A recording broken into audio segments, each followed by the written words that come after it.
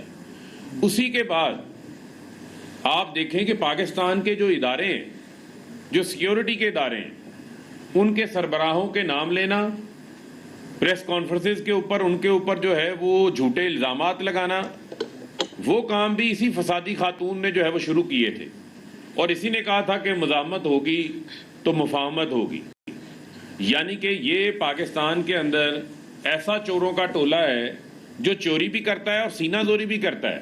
اور آج کی جو پریس کانفرنس ہے وہ ایسے ہی ہے کہ سارے چہرے نظر آ رہے ہیں. پرائم منسٹر سیکریٹریٹ کے اندر عوامی ٹیکس کے پیسے کے اوپر جو چلتا ہے اس کے اوپر بیٹھ کے جو ہے وہ یہ کہہ رہے تھے کہ ہم جتنا چوروں کا ٹولہ یہاں پہ بیٹھا ہوا ہے, جو مریم صفدر کی سربراہی میں رحمان بھی بیٹھے ہوئے تھے, جو پرچی چیئرمین بلاول زرداری بھی وہاں پہ بیٹھا ہوا تھا, وہ یہی تھا کہ ان کے اوپر پاکستان کا کوئی آئین اور قانون جو ہے وہ لاگو نہیں ہوتا. تو مجھے آپ یہ بتائیں, آپ بڑے فیصلے گنوا رہی تھیں, یہ بتا دیں کہ یہ جو کانوکٹ نواز شریف جو ہے وہ بشیر سائیکل چور تو آج بھی جیل میں ہے, جس کی ساری شریانیں بھی بند ہیں, وہ تو جیل کے اندر ہے. لیکن یہ 50 روپے کے سٹامپ پیپر میں جو نواز شریف 2.5-3 سال سے ملک سے باہر بیٹھا ہوا ہے, جس کے پلیٹلیٹس ہی نہیں ٹھیک ہو رہے, جس کو کوئی ڈاکٹری علاج کے لیے نہیں مل رہا, اس کو آپ کہتی ہیں کہ میں پاکستان لے کر آؤں گی اور مجھے اب لیول پلینگ فیلڈ چاہیے, میں جیل نہیں جانے دوں گی. اور بی پہلے اپنی ضمانت کی تو فکر کرو. یہ جتنی آج آپ نے عدالت کے اوپر جو اٹیک کیا ہے, یہ ضمانت اس وجہ سے عدالت نے آپ کو دی تھی کہ آپ باہر نکلیں, سیکیورٹی اداروں پر حملے کریں, ملک میں فساد پھیلائیں. نیب آپ کو بلاتا ہے تو آپ نیب کے اوپر چڑھ دوڑتی ہیں. آپ کو ایف آئی اے کا نوٹس آ جائے تو پوری جماعت ایف آئی اے کے اوپر چڑھ دوڑتی ہے. ان لوگوں نے ایک طریقہ کار بنایا ہوا ہے, جو بریف کیس سے نہ بکے اس کی آڈیو ویڈیو ٹیپ بنا لو. اب ٹوٹا فیکٹری بھی رائیونڈ کے اندر مریم صفدر نے لگائی ہوئی ہے. جو ان کو بلاتا ہے اس کا ٹوٹا آ جاتا ہے, کسی کی آڈیو آ جاتی ہے. یہ کیا اس ملک کے اندر چل رہا ہے؟ کوئی آئین اور قانون کے مطابق اس ملک نے چلنا ہے یا یہ اس فسادی خاتون کے تحت اس ملک نے آگے چلنا ہے؟ یہ بات بھی آج طے ہو جانی چاہیے. جس طرح چودھری صاحب نے کہا کہ آن میرٹ تو انہوں نے بات ہی نہیں کی, ان کے پاس دفاع ہی موجود نہیں ہے. جو انہوں نے کام کیا, یہ چاہتے ہیں کہ جناب حمزہ جو ہے وہ جعلی وزیر اعلیٰ بن کے پنجاب کے اندر بیٹھا رہے. تو پنجاب کی قوم, پنجاب کی عوام تو غیرت مند عوام ہے, انہوں نے تو ثبوت دے دیا ضمنی انتخابات کے اندر ان کو مسترد کر کے. انہوں نے کہا چور لٹیرے ڈاکو ہمیں اقتدار میں موجود منظور نہیں ہے. پہلے آپ لوٹے بناتے ہیں پیسے دے کے, لوٹوں کو پھر ٹکٹیں دیتے ہیں, لوٹے عوام مسترد کر دیتی ہے, مسترد کر کے عوام اپنی مینڈیٹ دے کر اپنے نمائندوں کو اسمبلی میں بھیجتی ہے, وہ پھر اپنا وزیر اعلیٰ چن لیتے ہیں. آپ اس کے راستے میں بھی رکاوٹ کھڑی کر دیتے ہیں.